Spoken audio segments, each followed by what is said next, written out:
Hello সবাইকে, welcome আমাদের freelancing কোর্সে। এর আগেও আপনারা একটা ভিডিও দেখেছেন এই কোর্সের ভিতরে, সো এটা আসলে সেকেন্ড ভিডিও যেটা আপনারা দেখছেন, বাট আগের ভিডিওটা ইউটিউবের ভিডিও ছিল, যে কারণে আমি এই ভিডিওতে আপনাদের ফর্মালি ওয়েলকাম করতেছি আমাদের এই কোর্সে। আগের ভিডিওতে আমরা কথা বলেছি ফ্রিল্যান্সিং কী জিনিস, আউটসোর্সিং কী জিনিস। ফ্রিল্যান্সিং এবং আউটসোর্সিং যে আসলে একই ব্যাপার, বাট এক সাইড থেকে বলা হয় আউটসোর্সিং, আরেক সাইড থেকে বলা হয় ফ্রিল্যান্সিং, ওই পুরো ব্যাপারটা নিয়ে আজকে আমরা এই কোর্সটা আমরা কীভাবে অ্যাপ্রোচ করব এবং কিভাবে আপনি এই পুরো কোর্সটা যদি করেন তাহলে সবচেয়ে ভালো রেজাল্ট পাবেন, ওই পুরো ব্যাপারটা নিয়ে আমরা এখন কথা বলার চেষ্টা করব। দেখেন, আপনি অলরেডি বুঝে গেছেন যে ফ্রিল্যান্সিং ইটসেলফ কোনো স্কিল না। ফ্রিল্যান্সিং একটা কাজ করার প্রসেস, এবং ফ্রিল্যান্সিং করার জন্য আমাদের বিভিন্ন স্কিল শিখতে হয়, যেই স্কিলগুলা ব্যবহার করে ফ্রিল্যান্সিং প্রসেসটার মাধ্যমে আমরা আয় রোজগার করতে পারবো। বুঝাইতে পারছি আশা করি আমি। সো আমরা এই কোর্সটাকে দুই ভাগে ভাগ করেছি। প্রথম ভাগের নাম হইল স্কিল শেখা, যেখানে আমরা বিভিন্ন স্কিল শেখার চেষ্টা করব।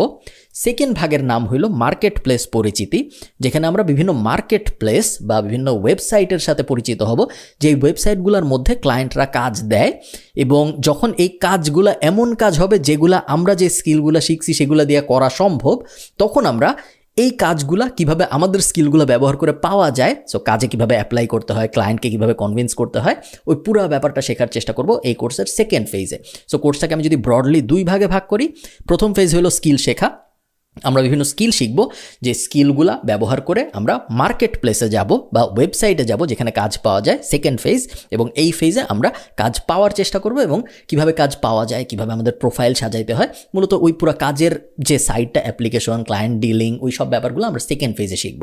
সো কোর্সে দুইটা ফেজ, স্কিল ফেজ এবং কাজ পাওয়ার ফেজ। কাজ পাওয়ার যে ফেজটা ওইটাকে বলা হয় ফ্রিল্যান্সিং। স্কিল শেখার যে ফেজটা, এটার কোনো অফিসিয়াল নাম নাই, এবং বেশিরভাগ মানুষ যারা ফ্রিল্যান্সিংয়ের কোর্স বানায় তারা স্কিল শেখার ফেজটা ইনক্লুড করে না। বাট ফ্রিল্যান্সিংয়ের কোর্স বলে আসলে কিছু নাই। আমি যদি আপনাকে বলি যে, আপনারা হয়তো অনেকে জানেন যে অনেকে আছে ব্যাংকে চাকরি করে, টেলার বলে তাদের, যারা আপনারা আমি জানি না কখনো ব্যাংকে গেছেন নাকি, আপনারা যারা ব্যাংকে গিয়েছেন, যখন আপনি ব্যাংকে যান, ধরেন আপনি বিল দিতে গেছেন কোনো, বা আপনি টাকা জমা দিতে গেছেন, যেই লোক টাকা গুনে জমা নেয়, বা ওই একই লোক আপনি যখন কোনো চেক দেন টাকা গুনে আপনাকে দেয়। সো আপনি টাকা দিলে সে টাকা মেশিন দিয়ে, ওখানে তার একটা মেশিন রাখা থাকে, সেই মেশিনে সে টাকাটা গুনে তার ব্যাংকে রেখে দিবে। আবার উল্টা সেন্সে আপনি যদি তাকে একটা চেক দেন, সে ভিতর থেকে টাকা বের করে এনে ওই মেশিনে গুনে আপনাকে দিবে। সো এই কাজটা যে করে তাকে বলা হয় ব্যাংকের টেলার। তো আপনি একটু চিন্তা করেন, মনে করেন আপনি ব্যাংকের একজন টেলার। আপনাকে যদি আমি এখন জিজ্ঞেস করি, ভাই আপনি কি করেন, আপনি এই প্রশ্নের উত্তর দুইভাবে দিতে পারেন। এক নম্বর উত্তর হইল, আমি ব্যাংকে চাকরি করি। কথা সত্য, এই কথায় কোনো ভুল নাই, এবং কেউ আপনাকে বলতে পারবে না যে আপনি মিথ্যা কথা বলছেন, কারণ আপনি আসলেই ব্যাংকে চাকরি করেন। আরেকটা উত্তর হইতে পারে, আমি টেলার। এটা যদি আপনি বলেন, তাহলে আপনি মূলত বোঝাচ্ছেন যে আমি একটা স্পেসিফিক টাইপের কাজই আসলে করি। আমার কাজ হলো টাকা ম্যানেজ করা, টাকা গুনে জমা নেওয়া, বা টাকা গুনে কাস্টমারকে বুঝায় দেওয়া।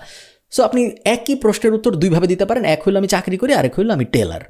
একইভাবে ফ্রিল্যান্সিংয়ের দুনিয়ায় আপনি যে কোনো প্রশ্নের উত্তর দুইভাবে দিতে পারেন। আপনাকে যখন কেউ জিজ্ঞেস করে যে আপনি কী করেন, আপনি বলতে পারেন আমি ফ্রিল্যান্সিং করি, অথবা আপনি বলতে পারেন আমি ভিডিও এডিটর, অথবা আপনি বলতে পারেন আমি গ্রাফিক ডিজাইনার, অথবা আপনি বলতে পারেন আমি ডাটা এন্ট্রি অপারেটর। ফ্রিল্যান্সিংয়েরও তো বিভিন্ন স্কিল থাকে, ব্যাংকে যেরকম টেলার, ম্যানেজার, মার্কেটিং, এই সেই স্কিল, সেরকম ফ্রিল্যান্সিংয়েও বিভিন্ন স্কিল থাকে। সো ওই স্কিলগুলোই আমরা শিখবো ফেজ 1-এ, এবং ফেজ 2-তে আমরা শিখবো কীভাবে চাকরি পাওয়া যায়। এই ফেজগুলো যখন আমি ডিজাইন করেছি, ডিজাইন করার মধ্যে এই কোর্সটার ভিতরে আমি একটা স্পেশাল জিনিস করেছি, তা হলো এই মুহূর্তে যারা ফ্রিল্যান্সিং করছে বাংলাদেশে, এদের অনেকের কনসালটেশন কলও আমি এই কোর্সের ভিতরে ইনক্লুড করেছি, যেটা আমার মনে হয়েছে আপনাদের অনেক ভালো লাগবে। আমি নিজে ফ্রিল্যান্সিং শুরু করেছি 2010 সালে, এবং এখন আমি যখন কোর্স রেকর্ড করছি প্রায় 12-13 বছর হয়ে গেছে আমার এক্সপিরিয়েন্স ফ্রিল্যান্সিংয়ের। সো আমি অনেক কিছু নিজে ঠেকে শিখেছি। আমি যখন শুরু করেছি তখন পুরো ইন্ডাস্ট্রি অন্যরকম ছিল। এখন যেরকম ফ্রিল্যান্সিং কি বললে সবাই চিনে, সবাই জানে, সরকার অ্যাওয়ার্ড দেয়, সব ব্যাংক চিনে, সব কিছু। আমি যখন শুরু করেছি তখন কিন্তু এরকম ছিল না, কেউ জানতো না কি জিনিস, অনেক কষ্ট ছিল, টাকা আনাও একটা বিশাল ঝামেলা ছিল। এখন সব কিছু অনেক সহজ। আমরা শিখবো কীভাবে টাকা আনে, কীভাবে কোন কোন জায়গায় সাইন আপ করতে হয়, পুরো ব্যাপারটা কীভাবে করে, একদম বেসিক থেকে শুরু করে সব কিছু আমরা শিখবো, যাতে কোনো জায়গায় আপনার কোনো ধরনের বেঁধে না যান আপনি। এবং পুরো প্রসেসটা যেহেতু আমি নিজে করেছি সবসময়, সো আমি আপনাদের একদম হাতে কলমে সব শিখাইতে পারবো বলে আমার মনে হয়। সো যা বলতেছিলাম, স্কিল শেখার ফেজটার মধ্যে আপনারা অনেকগুলো কনসালটেশন কল দেখবেন, যেখানে আমি অন্যান্য ফ্রিল্যান্সার যারা বাংলাদেশের তাদেরকে বলেছি যে ভাই তুমি ফ্রিল্যান্সিং করো, খুব ভালো কথা, তুমি কি নিয়ে ফ্রিল্যান্সিং করো, কোন স্কিল, তোমার যে স্কিল ওই স্কিল তুমি আমাকে শিখাও, আমি তোমাকে টাকা দিব। এরকম আমি অনেক মানুষকে বলেছি এবং তাদের অনেকগুলা কল এই কোর্সের মধ্যে আছে, যেখানে আপনি দেখতে পারবেন আমি তাদের কাছ থেকে শিখছি এবং আমার সাথে সাথে আপনারাও শিখতে পারবেন তাদের কাছ থেকে এই কোর্সের ভিতরে। এবং এটা আমার মতে খুব বড় ধরনের একটা বেনিফিট দিবে আপনাদের, বিকজ এগুলা রিয়েল মানুষ রিয়েল ফ্রিল্যান্সিং করতেছে এবং তাদের ওই রিয়েল ফ্রিল্যান্সিংয়ের এক্সপিরিয়েন্সটা আমি এবং আপনি একসাথে পাবো স্কিল ফেজে। একই সাথে আমিও আপনাদের কিছু স্কিল শেখাবো নিজে নিজে, যেগুলো আমি জানি। সো স্কিল ফেজে আমরা অন্যান্য ফ্রিল্যান্সাররা যারা এই মুহূর্তে অ্যাক্টিভলি মার্কেটে কাজ করতেছে তাদের কাছ থেকে শিখবো, আপনারা আমার কাছ থেকেও শিখবেন আমার যেসব স্কিল আছে সেগুলা। এবং তারপরে আমরা চলে যাব মার্কেট প্লেস ফেজ বা সেকেন্ড ফেজ, যেখানে আমরা দেখব কোন কোন ওয়েবসাইটে অ্যাকাউন্ট খোলা যায় কাজ পাওয়ার জন্য, কিভাবে কাজ পাইতে হয়, কাজ পাওয়ার জন্য প্রোফাইল কিভাবে সাজাইতে হয়, কাজ পাওয়ার কিছু স্পেশাল হ্যাক আছে নাকি। এবং তারপরে আমরা শিখব কাজ পেয়ে গেছি, এখন টাকা কিভাবে আনবো, কোন কোন জায়গায় অ্যাকাউন্ট খুলতে হবে, কোথায় অ্যাকাউন্ট খুললে টাকা সহজে আনা যাবে, পুরো প্রসেসটা কী কী। সো ব্রডলি দুইভাবে, বাট প্রত্যেক ভাগের ভিতরেই আসলে অনেক আবার সাব সেকশন আছে পুরো কোর্সের মধ্যে। আমার ধারণা আপনাদের অনেক ভালো লাগবে। চলেন আমরা কোর্সটা শুরু করি।